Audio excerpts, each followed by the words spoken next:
أعوذ بالله من الشيطان الرجيم بسم الله الرحمن الرحيم আজকে আমি আপনাদের সামনে যে বিষয়টি নিয়ে হাজির হয়েছি সেই বিষয়টি হচ্ছে নামাজে মনোযোগ আনার 5টি উপায়।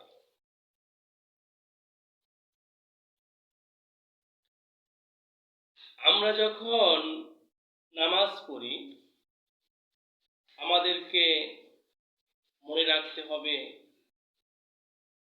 যে এই নামাজটি আমার নামাজের শেষ সময় বা নামাজ, এর পরে আর নামাজের সুযোগ হয়তো বা পাবো না। এই বলে যদি আমরা নামাজ শুরু করি তাহলে আমাদের নামাজ পরিপূর্ণ নামাজ হবে ইনশাআল্লাহ। সাহাবারা যখন নামাজ পড়তেন মরুভূমিতে, তখন পাখিরা মনে করত মনে হয় এগুলো খেজুরের গাছ। সাহাবাদের মাথায় এবং ঘাড়ে এসে বসত।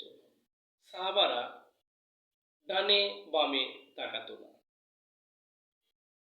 নবী করিম সাল্লাল্লাহু আলাইহি ওয়াসাল্লাম বলেছেন যে নামাজের মধ্যে তোমরা তাড়াহুড়া করবে না। তাড়াহুড়া করলে নামাজ হয় না। এক সাহাবী মসজিদে নববীতে নামাজ পড়ছিলেন।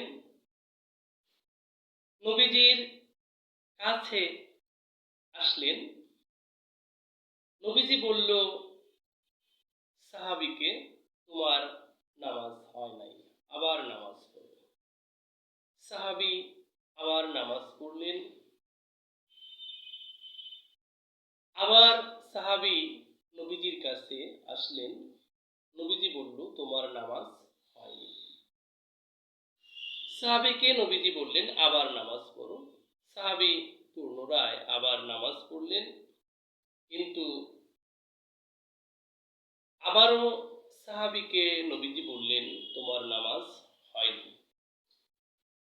তখন সাহাবী উত্তরে বললেন, এর চাইতে আমি আর ভালো করে নামাজ পড়তে পারবো না। তখন বিশ্বনবী নামাজ পড়ার নিয়ম শিখিয়ে দিলেন। নবীজি যখন নামাজ তাকে শিখিয়ে দিলেন, রুকু সিজদা কিভাবে করতে হয়। নবীজি যখন রুকুতে যেতেন তখন পিঠটা টান টান করে যেতেন। যদি নবীজি পিঠে গ্লাস রেখে দেওয়া হতো, গ্লাসও পড়তো না, পানিও পড়তো না। এমন ভাবে আমাদের নবীজি রুকুতে যেতেন। আমরা যখন সবাই যারা মুসলিম উম্মাহ যখন আমরা নামাজ পড়ি, রুকু সিজদা গুলো আমরা সঠিকভাবে পালন করি। ধীর স্থির ভাবে রুকু সিজদা দিব। নবীজি নামাজে তাড়াহুড়া করতে নিষেধ করেছেন। নামাজ পড়তে বলেছেন ধীর স্থির ভাবে।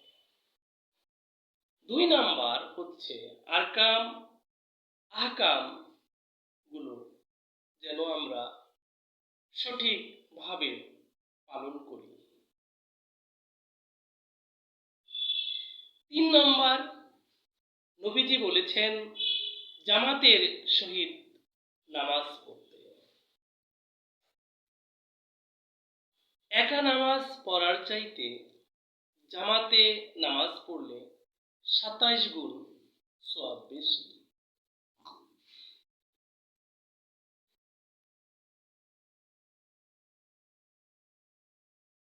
চার নম্বর, নামাজে বুঝে বুঝে নামাজ পড়তে নবীজি বলেছেন। আমরা যা বলি নামাজে সেটা যেন আমরা বুঝে বুঝে বলি, তাহলে আমাদের হৃদয়কে টাচ করবে, আমরা সঠিকভাবে যেন নামাজ পড়তে পারি। নামাজের যে সুন্নাত এবং ওয়াজিব রয়েছে সেগুলো আমাদের মানতে হবে, তাহলে আমাদের নামাজ সঠিকভাবে হবে। আমরা যেন সবাই সঠিকভাবে নামাজ পড়তে পারি। আল্লাহ তাআলা আমাদেরকে এই তৌফিক দান করুন। আমরা বলি আমিন।